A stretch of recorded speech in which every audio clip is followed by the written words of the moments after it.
What is decision made of? From what is the cause of decision?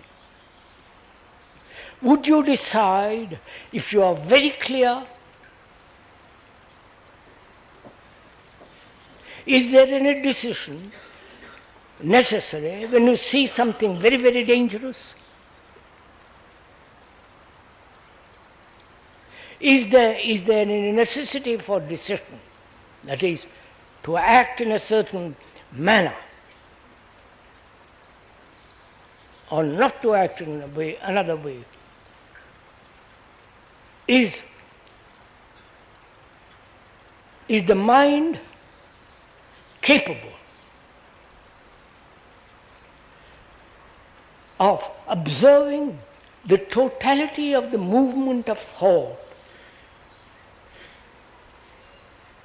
the totality, the wholeness of thought, the holistic? The meaning of the word holistic is the same as the other, whole. Whole means, the root meaning of that word is health, sanity, and holy, H-O-L-Y. That means the whole totality of life, not just departmentalized life. Now we are asking, when there is decision, there is always resistance. Right?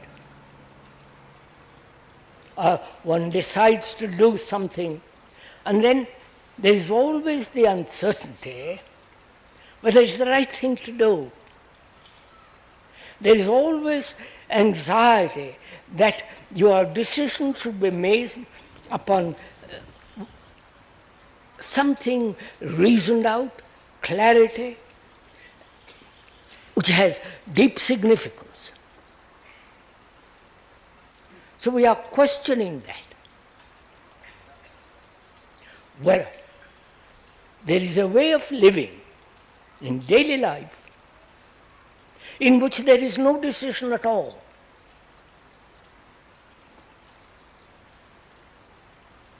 It's like a tremendous river with volume of water with great depth. It moves.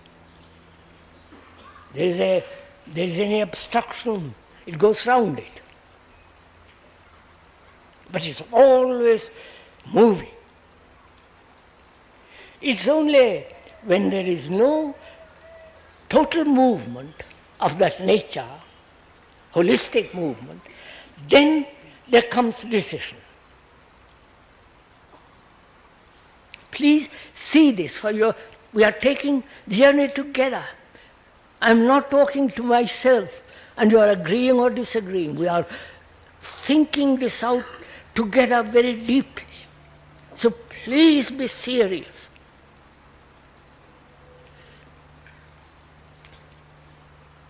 We're going to find out in our examination whether it is possible to live a life where there is a holistic movement, a movement that is whole, non-fragmented.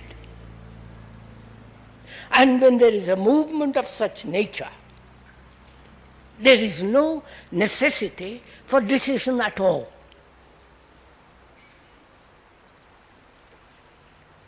And that implies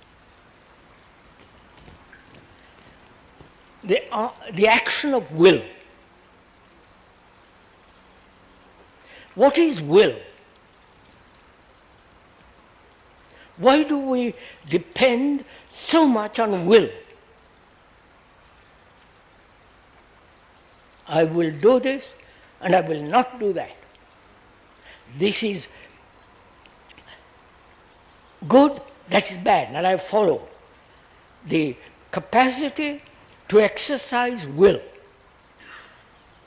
And we think will is part of freedom. Free will and all the rest of it. We are going to question all that. together. Because we have questioned everything here, right? We have questioned all the religious attitudes. We have questioned authority. We have questioned whether human beings can be utterly, totally, completely be free of fear. And also we have questioned what is love and so on. Because when one accepts, obeys and follows, you end up in uncertainty. But if you begin with uncertainty, that is, you are questioning, doubting, then you end up in certainty. But we unfortunately start the other way.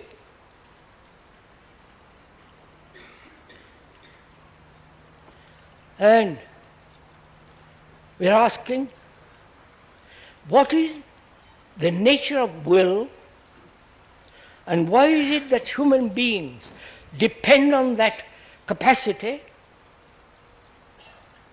and give such importance to the man who has strong will? So we are going to ask together, what is the nature and the structure of will? Will is desire, heightened, strengthened by constant exercise of desire. It is the essence of desire, will. And where there is desire, there must be illusion. We went into it the other day. And so we are saying whether will in action does not lead to not only illusion, but to every form of resistance, and therefore exclusion, therefore isolation.